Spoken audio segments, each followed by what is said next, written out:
न तो किसी का झूठा खाना चाहिए और न किसी को अपना झूठा खिलाना चाहिए। ये दोनों ही निषेध हैं।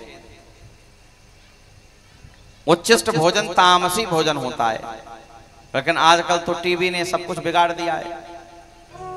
औरों की तो बात छोड़िए, पति पत्नी एक ही थाली में खा रहे हैं एक दूसरे का झूठा, सबका झूठा खा रहे हैं। अरे पत्नियां भी पति को झूठा भी खिला देती हैं। एक थाली में क्या, अपना खाने के बाद उसी थाली में खिला भी देती है। महानगरों में तो बहुत बुरी स्थिति है। यहां तो मुझे लग रहा है ऐसी कोई नहीं होगी जो अपना झूठा खिलाती हो। एक थाली में खाने वाली हैं कि यहाँ एक आध कोई जो एक थाली में खा लेती है? अब होगी तो बताएगी थोड़ी कोई, लेकिन खाना नहीं चाहिए, निषेध है। शास्त्रों में तो यहां तक दे रखा है, भोजन करती हुई स्त्री का दर्शन भी यदि उसका पति कर ले तो अल्पायु हो जाता है। साथ में खाने की बात तो दूर है।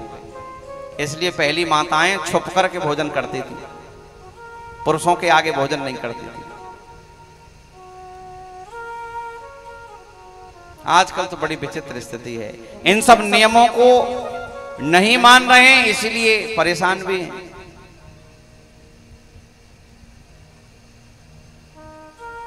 झूठा किसी का नहीं खाना चाहिए, न किसी को खिलाना चाहिए, और उसमें भी पति को झूठा, ये तो बिल्कुल ही नहीं करना चाहिए। अच्छा, कुछ माताएं पूछती हैं कि हम खा सकते हैं कि नहीं पति का झूठा? हाँ, खा सकती हैं, लेकिन उसमें एक नियम है। पति यदि सदाचारी है तब तो उसका झूठा खा सकते हैं, लेकिन यदि पति में पंच महापातक दोष हैं, यदि उससे कोई महान पाप में वो प्रवृत्त है और आप सदाचार के मार्ग का अनुसरण कर रही हैं, तो फिर पति का झूठा नहीं खाना चाहिए।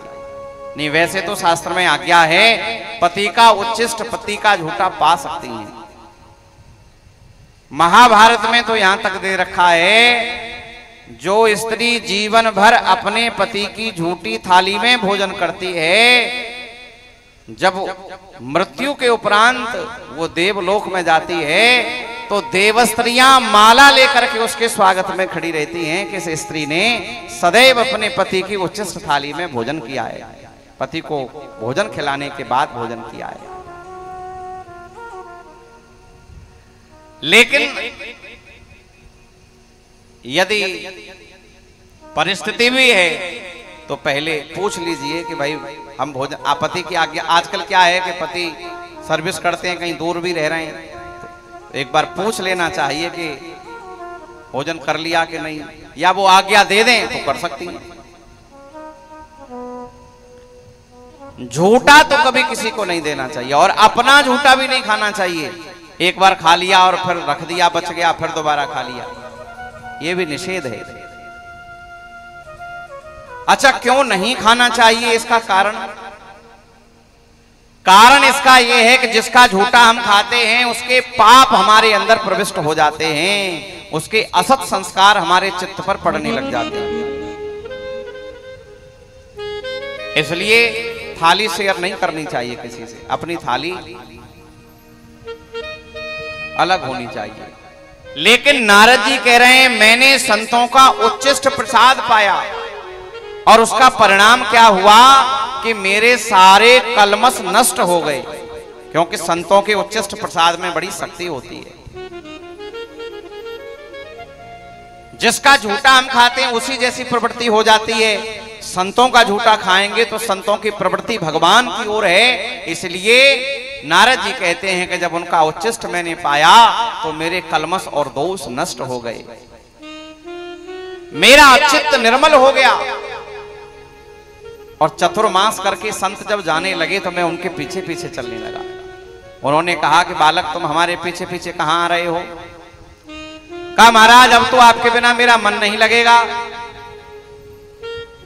मैं आरती कैसे देख पाऊंगा, मैं भगवान का अभिषेक कैसे देख पाऊंगा, मैं तो आप ही के साथ चलूंगा। संत बोले घर में तुम्हारी बूढ़ी माँ है, तुम उसकी सेवा करो, और हम तुम्हें मंत्र दिए दे रहे हैं, इस मंत्र का तुम घर में ही जाप करना, तुम्हें घर में ही भगवान की प्राप्ति हो जाएगी। संतों ने नारद जी को मंत्र दे दिया और नारद जी निष्ठा पूर्वक उस मंत्र का जप करने लगे, क्योंकि उन्हें विश्वास है कि संतों ने कह दिया है कि भगवान तुम्हें इस मंत्र के जाप से ही मिलेंगे, तो निश्चित मिलेंगे। संतों की बात को भगवान टलने नहीं देते हैं। नारद जी को विश्वास हो गया कि मुझे संतों का सानिध्य मिल गया है, तो अब भगवान मुझे अवश्य मिलेंगे, ये पक्की बात है। जिसके जीवन में सच्चे संतों का आगमन हो जाता है फिर उसे भगवान मिलने ही हैं, ये पक्की बात है। इसलिए प्रयास करना चाहिए कि हमें संतों का सानिध्य मिले।